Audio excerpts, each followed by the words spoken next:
técnicos, pero como Matías lo estaba anticipando, estamos teniendo dificultades con internet en la zona de San José y eso está afectando voz y está afectando imagen. De hecho, ahora estoy en otro dispositivo porque aunque me vea borroso para ustedes, me veo. La verdad es que antes no había manera de que la cámara me reconociera, pero bueno, son los temas de la virtualidad y las vicisitudes técnicas a las que nos somete. Vean, quisiera hacer hoy, porque tengo, digamos, un cierto conflicto de agendas que ya Matías anticipó. Este es el tercer Zoom que tengo en el día, cada uno sobre un tema diferente y me toca una tarde un poco agitada porque mañana viajo a Perú a una actividad sobre reforma electoral, pues los temas de las elecciones son parte de la agenda del Instituto Interamericano de Derechos Humanos y como ustedes comprenden, entonces hay que resolver lo que uno podría haber resuelto en miércoles, jueves y viernes, hay que resolverlo en la tarde de hoy. Así que eso pues implica otras dificultades. Pero en todo caso, me da mucho gusto poder conversar con ustedes. Eh, es muy importante que colaboremos desde el Instituto Interamericano de Derechos Humanos con esta seguidilla de actividades, sobre todo con ustedes, periodistas de la región, porque es muy importante que los temas de derechos humanos sean objeto de la atención del periodismo y ciertamente porque el periodismo ha sido objeto de la atención de los derechos humanos y muy calificadamente en los temas que tienen que ver con el trabajo de la Corte Interamericana de Derechos Humanos, que le ha dedicado opiniones consultivas y casos contenciosos a los temas de libertad de expresión y que ahí ha sentado una jurisprudencia muy importante para lo que es la figura del periodista, la periodista, cómo encarnan la libertad de expresión. Y esto pues es particularmente relevante. Sobre esto seguramente habrán hablado en otro momento. No me voy a detener mucho en esto. Bien, el postulado que quiero dejar con ustedes el día de hoy y para abrir a un diálogo franco con todos y con todas es que los derechos humanos son esenciales tanto para la legitimidad de origen como para la legitimidad de ejercicio de una democracia. En otras palabras, para que una democracia sea tal y para que una democracia se mantenga democrática, la vigencia de derechos humanos es esencial. Y esto eh, pareciera como una simpleza, pero no lo es. Hace apenas 48 horas hemos asistido a un proceso en Nicaragua en donde eso no ha sido una elección, eso ha sido una votación. Y la diferencia es porque evidentemente no podemos hablar de una elección auténtica, característica que la exige el propio Sistema Interamericano de Derechos Humanos. Si Claro. ustedes consultan el artículo 23 de la Convención Americana sobre Derechos Humanos, no puede haber una democracia auténtica si no hay posibilidad de elección, si no hay posibilidades de opción, si el resultado electoral está garantizado antes de que las elecciones o las votaciones se efectúen. Entonces, empezar así tal vez es un poco abrupto, pero quería llamar la atención de ustedes que no cualquier proceso electoral es un ejercicio de derechos políticos válido según el derecho internacional de los derechos humanos. Y eso es importante tenerlo en consideración. Eh, de ahí deriva que para que hablemos de una democracia, tenemos que hablar de vigencia de derechos humanos. En la propia construcción democrática exige el ejercicio del derecho de elegir y ser elegido. Y esto lo encontramos, por supuesto, en todas nuestras constituciones, lo encuentran ustedes en el artículo 23 de la Convención Americana, encuentran en el Pacto Internacional de Derechos Civiles y Políticos. Pero pretendo conversar con ustedes que una democracia genuina no solamente se origina en la vigencia de derechos humanos, sino que también crea las condiciones para que los derechos humanos sean uno de los pilares de la acción estatal. Yo sostengo, y yo por medio de Matías les voy a hacer llegar una investigación que hizo el Instituto sobre la salud de la democracia en la región, que llegó a la conclusión de que estamos ante una encrucijada que puede ser muy decisiva para saber si en el futuro contamos con democracias auténticas, funcionales e incluyentes en la región o no.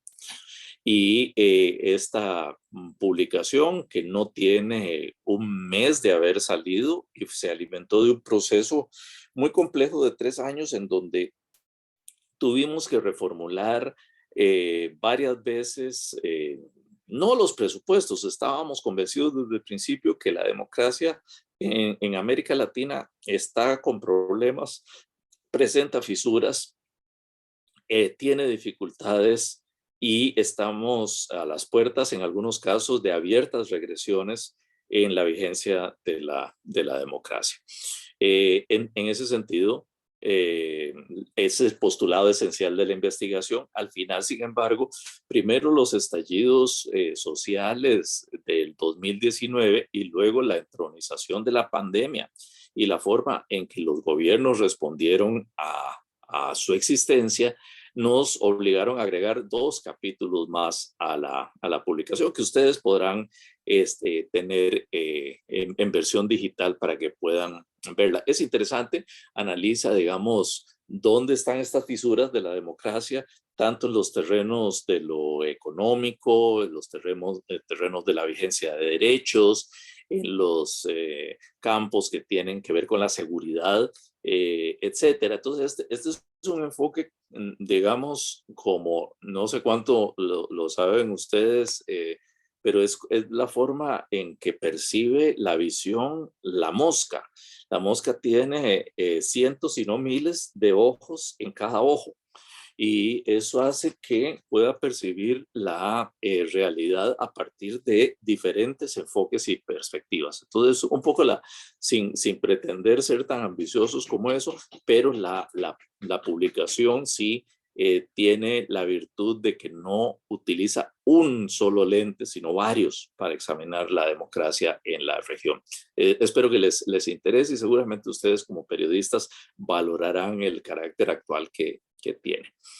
Bueno, en nuestra parte del mundo, los temas de la democracia han interesado a la Organización de Estados Americanos prácticamente desde su nacimiento.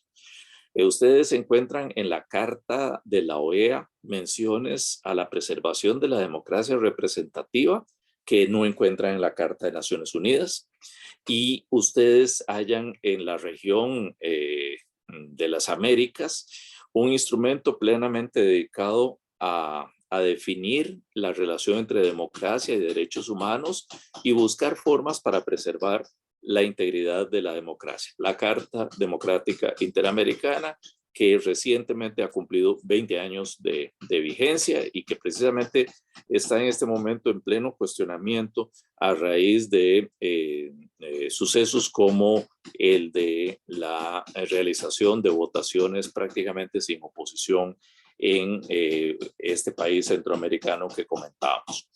Pero el postulado que quiero hacer con ustedes es que si todo esto es cierto para la legitimidad de origen, o sea, para que una democracia pueda nacer democrática, nosotros estamos sosteniendo en el IDH y lo sostenemos en esta investigación con algún fundamento que se aporta desde las diferentes visiones, que existe también la democracia de ejercicio. Es decir, un gobierno puede iniciar democráticamente, pero puede perder el carácter democrático en el camino.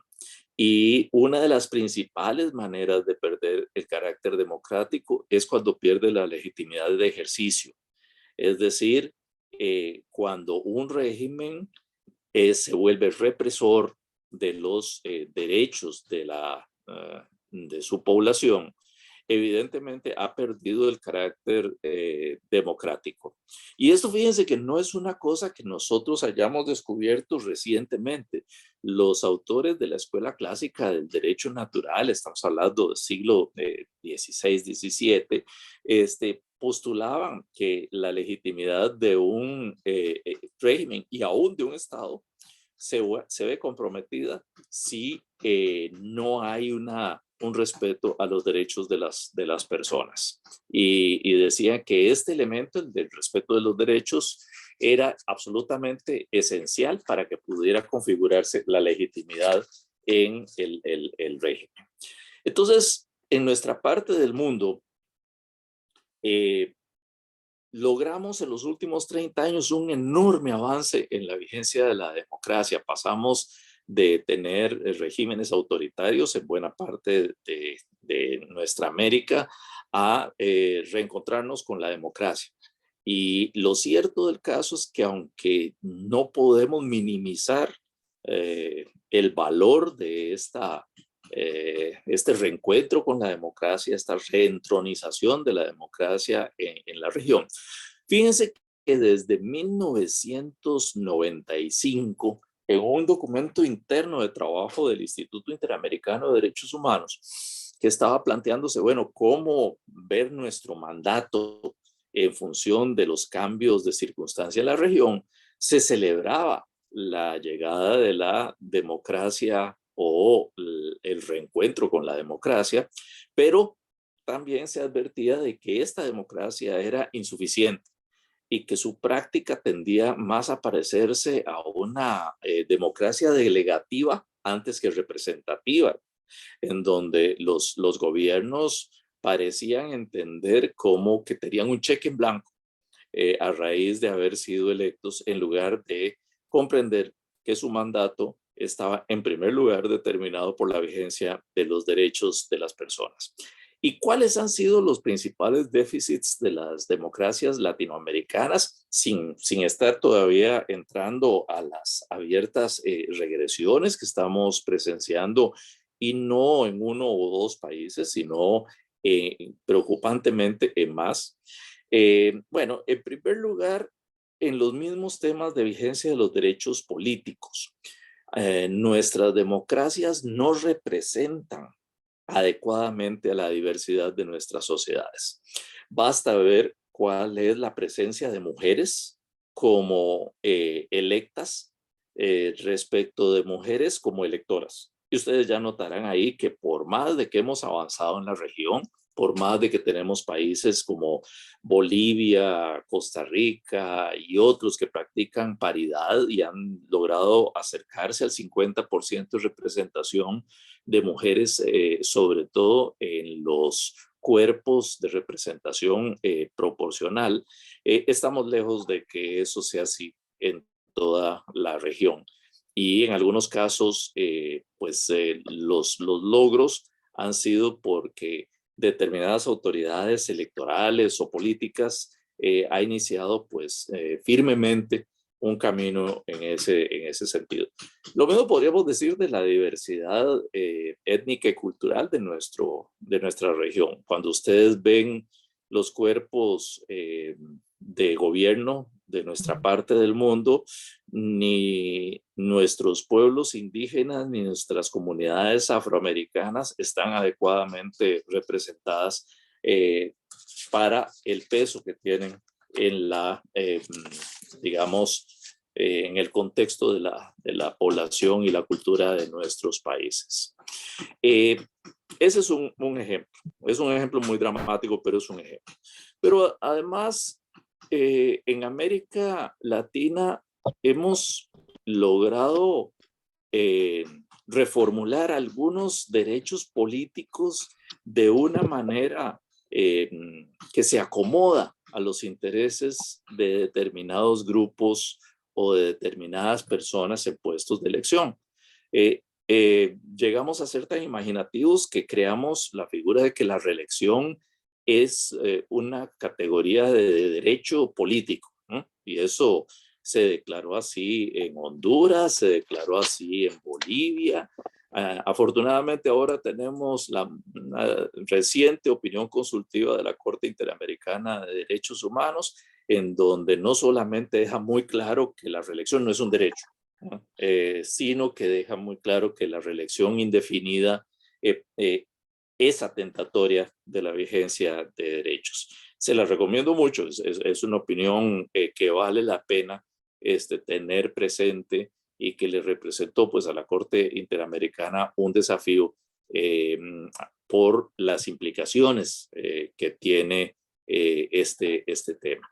Pero lo cierto del caso es que ya, digamos, nosotros y mucha otra gente venía advirtiendo que la cuestión de la reelección, el tema de la reelección no puede considerarse un derecho, no hay un derecho a ser reelecto, que lo que hay es diferentes sistemas, algunos que permiten reelección inmediata, otros que permiten reelección después de un periodo, otros que no permiten reelección del todo, y que ninguno de ellos per se es violatorio de derechos, ¿no? Entonces, que por lo tanto hablar de la reelección inmediata como un derecho, digamos, es una lectura equivocada de los instrumentos de derechos humanos. También en los derechos conexos con los políticos hemos tenido un déficit sensible en las democracias latinoamericanas, de particular interés para ustedes en materia de libertad de expresión, que es un tema que la Corte Interamericana ha atendido desde el inicio de sus trabajos, cuando ustedes buscan... Pase bien, amigo, pase bien. Perdón, tenemos un micrófono abierto por Un ahí. micrófono abierto, sí. Gracias. Cuando examinamos la opinión consultiva 585, que se las recomiendo también, porque sigue siendo una joya a pesar del paso de los años, porque esta opinión consultiva no solamente logró esclarecer las diferentes facetas, digamos, de la libertad de expresión, sino que también relevó la figura de el periodismo como esencial para la vigencia de la libertad de expresión. Y dijo que la profesión del periodismo es consustancial con la esencia misma de la libertad de expresión. Entonces se las recomiendo. ¿Por qué se las recomiendo? Bueno, porque en nuestra parte del mundo es una donde es de las que es más peligroso ser periodista.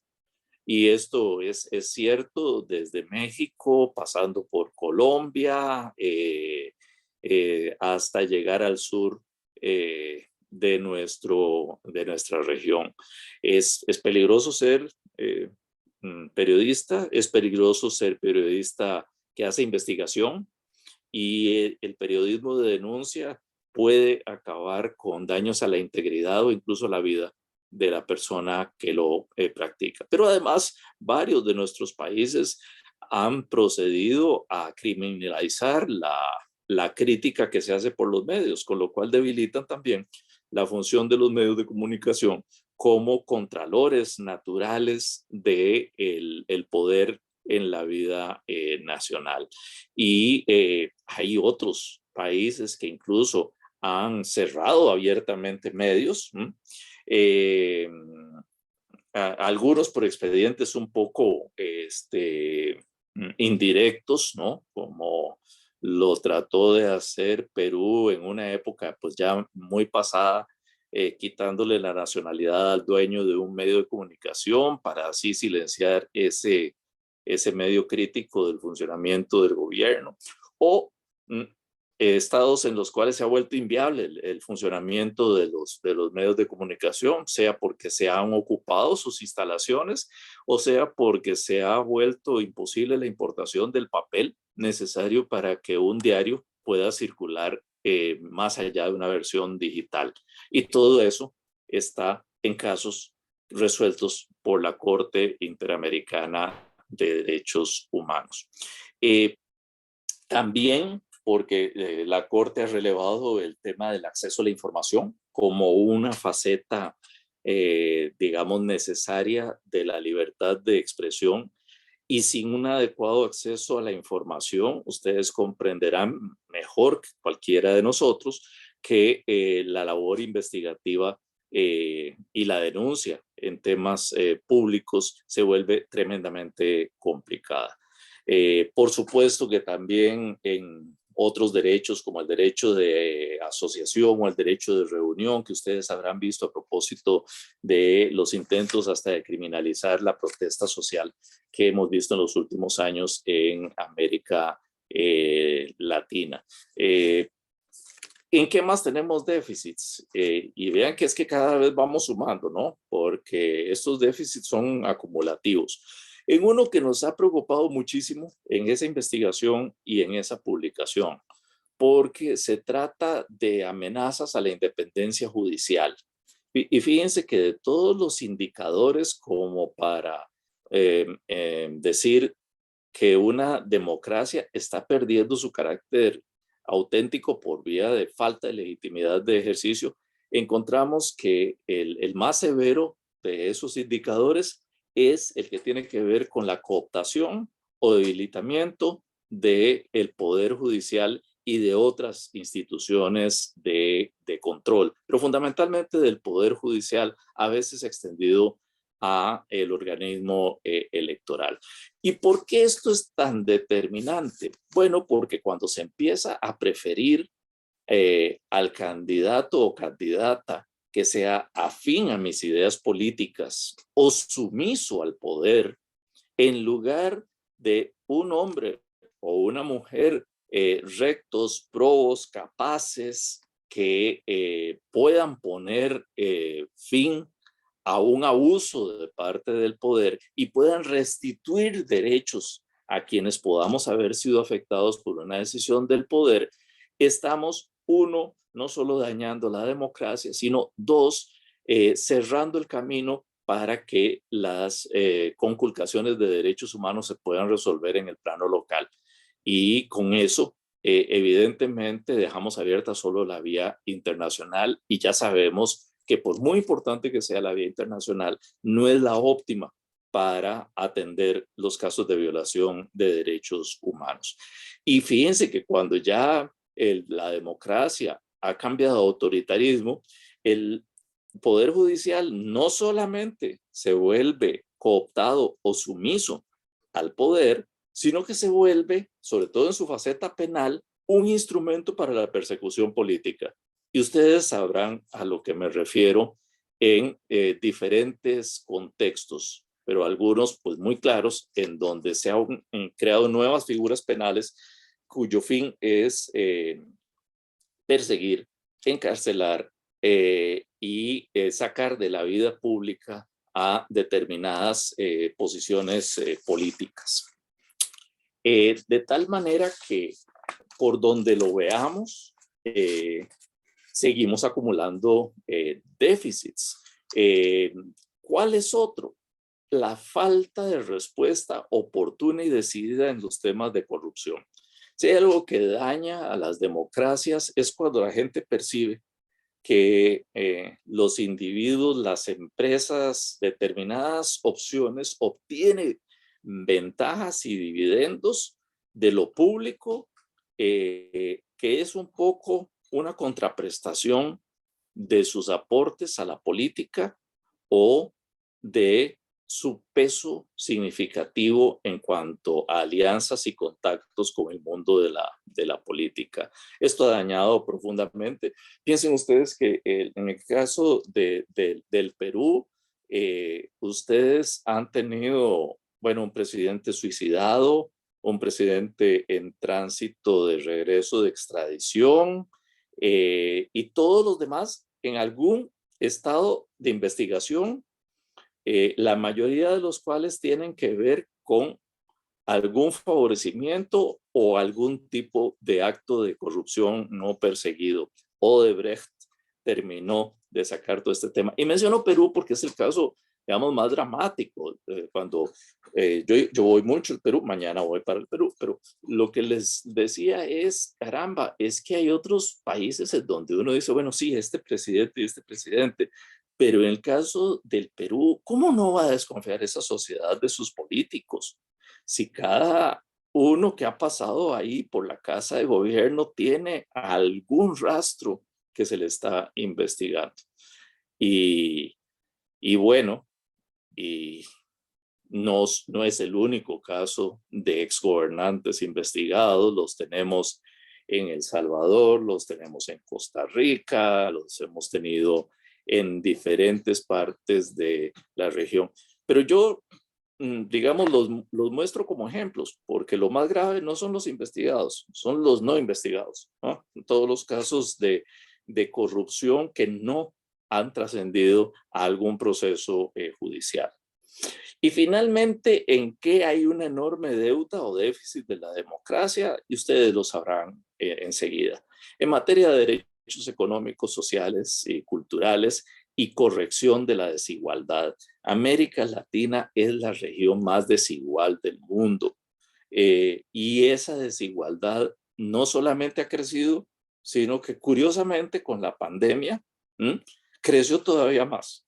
Y hoy en día mucha de la gente que había logrado subir a la clase media ha vuelto a caer a la clase baja y tenemos episodios dramáticos de, digamos, falta incluso de los elementos necesarios para la nutrición diaria en miles de familias en la región.